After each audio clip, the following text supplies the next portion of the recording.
আমরা বাড়িতে সাধারণত মুগ মুসুর মটর ডালের বড়া তো খেয়েই থাকি, কিন্তু এই ডালের বড়ার স্বাদটা একটু আলাদা। নমস্কার বন্ধুরা, কিচেন অফ সোনটাই চ্যানেলে আপনাদের স্বাগত। আজকে এই রেসিপি খেসারির ডালের মুচমুচে বড়া। ভিডিওটি স্কিপ না করে সম্পূর্ণ দেখতে থাকুন। আমি 2-3 ঘন্টা আগে কিছুটা পরিমাণে খেসারির ডাল ভিজিয়ে রেখেছিলাম।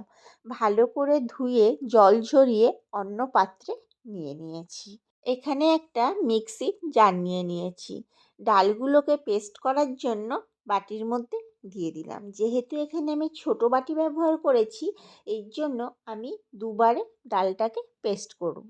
আমার এখানে সম্পূর্ণ ডালটা পেস্ট করা হয়ে গেছে। এখন এর মধ্যে দিয়ে দেব 1 চামচ লবণ, হাফ চামচের মতো হলুদ গুঁড়ো, দুটো মাঝারি পেঁয়াজ কুচি করে রেখেছিলাম, সেই পেঁয়াজ কুচিটাও দিয়ে দিলাম। 1 চামচ দিয়ে দিলাম রসুন কুচি।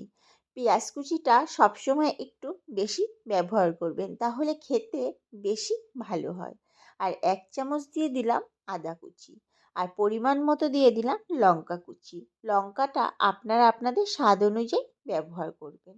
এবার সব কিছু ভালো করে মিশিয়ে নিয়েছি। আমার এখানে সব কিছু ভালো করে মেশানো হয়ে গেছে। এখন কড়াইতে বেশ খানিকটা সাদা তেল দিয়ে দিয়েছি। তেলটা গরম হয়ে যাওয়া পর্যন্ত অপেক্ষা করব। এখন বড়ার আকৃতি করে ছোট ছোট করে তেলের মধ্যে দিয়ে দেব। আকৃতি এবং সাইজ আপনারা আপনাদের পছন্দ মতো করবেন। আমার এখানে সব বড়াগুলো তেলের মধ্যে দেওয়া হয়ে গেছে। এক পিঠ লাল হয়ে গেলে বড়াগুলোকে উল্টে দেব। অপর পিঠও আমি একইভাবে একটু লাল করে ভেজে নেব।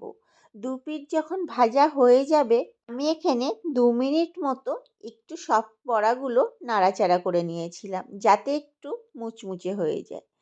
তারপরে অন্য পাত্রে তুলে নিয়েছি।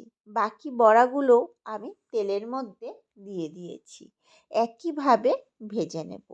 এক পিঠ ভাজা হয়ে গেলে বড়াগুলোকে উল্টে দেব। অপর পিঠও আমি একইভাবে লাল করে ভেজে নেব। যখন দুই পিঠই একইভাবে লাল হয়ে যাবে, আবারও একটু নাড়াচাড়া করে নিচ্ছি। এইভাবে নাড়াচাড়া করে নিলে কিন্তু বড়াগুলো বেশি মুচমুচে হয়। এইভাবে আমি সব বড়াগুলো ভেজে নিয়েছি। তৈরি হয়ে গেল খেসারির ডালের মুচমুচে বড়া ভাজা।